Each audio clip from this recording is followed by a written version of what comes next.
자, 내일 공략할 수 있는 종목을 소개해드리는 오버나잇 승부주 시간입니다. 오늘은 린치홀딩스 최종수 팀장 함께하도록 하겠습니다. 안녕하세요. 안녕하세요. 네, 중국의 산하 제한 완화 정책으로 인해서 메일 유업을 많이 관심 갖고 계십니다. 이 완화가 어떻게 진행되고 있는지, 정부의 규제 정책이 어떻게 진행되고 있는지부터 좀 확인을 해보도록 할까요? 네, 오늘은 일단은 중국 공산당은 지난 11월에 열린 제18기 중앙위원회 제3차 전체 회의를 통해서 부부 가운데 한 명이 독자이면 두 자녀까지 낳을 수 있도록 하는 이런 허용을 했습니다. 단독 두 자녀 정책을 도입한다고 발표를 했는데요. 상하이, 장수 등 9개 성의 단독 2자녀 정책 승인 신청을 받아들였습니다. 이 가운데 지장, 안후이, 장시의 3개 성은 이미 본격 시행에 들어갔다고 하는데요. 이와 같은 결정으로 장기적으로 중국 산하 제한 정책에 계속적으로 완화될 수밖에 없다라는 전망이 함께 나오고 있습니다. 중국 인구의 급속한 노령화와 심각한 남녀 성비 불균형 같은 경우에는 핵가족화에 따른 사회 문제 등에 따라서 장기적으로 산하 제한은 완화가 불가피하다라고 이렇게 보고 있습니다. 중국의 기본 국가 정책인 산하 제한 정책은 앞으로도 지속적인 조정과 개선이 계속될 것이며 두 자녀 정책도 미래 어느 시점에는 반드시 올 것이다라고 이렇게 전문가들은 예상을 하고 있습니다. 산하 제한 정책의 완화는 신생아 수가 크게 늘어날 수 있는 조건이 되기 때문에 그에 따른 분유에 대한 수요가 비례해서 크게 늘어날 수 있기 때문에 중국 분유를 수출하고 있는 메일 유역의 신성장 동력이 될 수 있다 이렇게 기대를 하고 있습니다. 중국의 산하 제한 정책 완화 조치에 따라서 중국 내에서 분유 판매가 증가할 것이다. 이것이 메일 유업에 큰 호재가 된다라는 말씀이신데 구체적으로 어떻게 효과가 있는지 좀 매출 부분 살펴보도록 할까요? 네, 2013년 기준으로 중국 내 분유의 시장 규모는 7조 2천억 원 정도 예상이 됩니다. 이 중 62%는 해외 브랜드를 업체로 추정이 되고 있는데요. 중국에서는 몇 건의 심각한 분유 이런 파동이 있었습니다. 현지인들의 자국 분유에 대한 신뢰가 한 8년 정도가 지났는데도 아직까지 회복이 안 되고 있는 상태입니다. 분유 파동 이후에 중국에서 생산하는 분유의 양은 거의 이제 정체된 수준이지만 중국에서 수입하는 분유의 규모는 계속적으로 급격히 늘어나고 있습니다. 일단 그래프를 한번 준비를 해 봤는데요.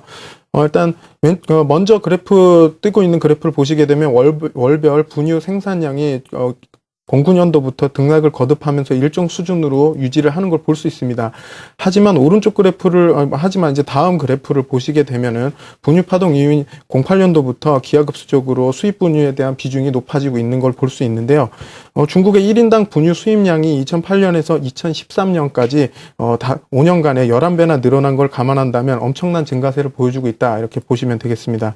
해외 브랜드의 제품이 자국의 제품보다 가격이 한 3배 정도나 비싼데도 불구하고 자칫 심각한 문제를 일으키고 굉장히 예민한 부분이기 때문에 해외 업체를 계속 선호할 수밖에 없는 이런 현상이 계속 진행되고 있는 거죠.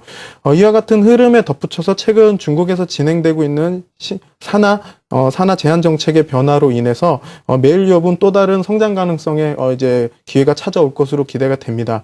산하 제한 정책이 계속적으로 완화되어 가면은 신생아 수가 급격히 늘어날 수밖에 없는데요. 중국에 대한 인구는 지금 세계 1위 누구나 다 아실 텐데요. 거기에 맞춰서 일단은 늘어나는 양이 수입 제품에 대한 양이 늘어나기 때문에 자국 브랜드보다는 수입 브랜드에 더욱 소비가 증가할 수밖에 없는 구조가 되어가고 있는 거죠. 메일 유업의 전체 수출 규모는 2013년 기준으로 468억 원 정도로 한 4% 좀 생각보다는 좀 미미한 수준인데요. 수출 규모나 비중이 작지만 최근 들어서 수출이 상대적으로 가파르게 증가하고 있기 때문에 상승 추세는 더욱 가속화될 전망입니다. 국내 육가공 업체들은 중국 분야 시장에서 일단은 거의 초기 진입 단계다라고 이렇게 보시면 되겠는데요. 적극적인 마케팅과 함께 제품의 인지도가 계속 상승하고 있어서 앞으로 그 산하 정책에 대한 완화 조치의 효과가 훨씬 크게 반영이 되지 않을까 이렇게 보고 있습니다. 국내 일단은 올해 예상 실적을 보시게 되면은요, 매출이 1조 2,359억 원으로 작년 대비 8.6%, 영업이익은 456억 원으로 올해 44% 이상 증가할 것으로 예상이 됩니다.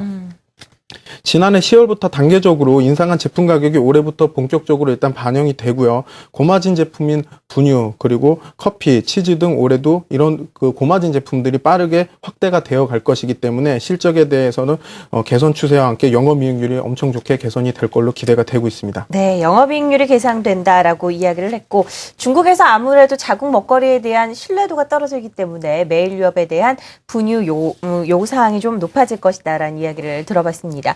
매일유업의 매매 포인트 마지막으로 한번 짚어보도록 하죠. 예, 매일유업 차트 보면서 한번 설명 들어보겠습니다. 네. 일단 매일유업 차트를 보시게 되면은 9월 달에 실적 우려와 함께 주가가 크게 하락을 했었습니다.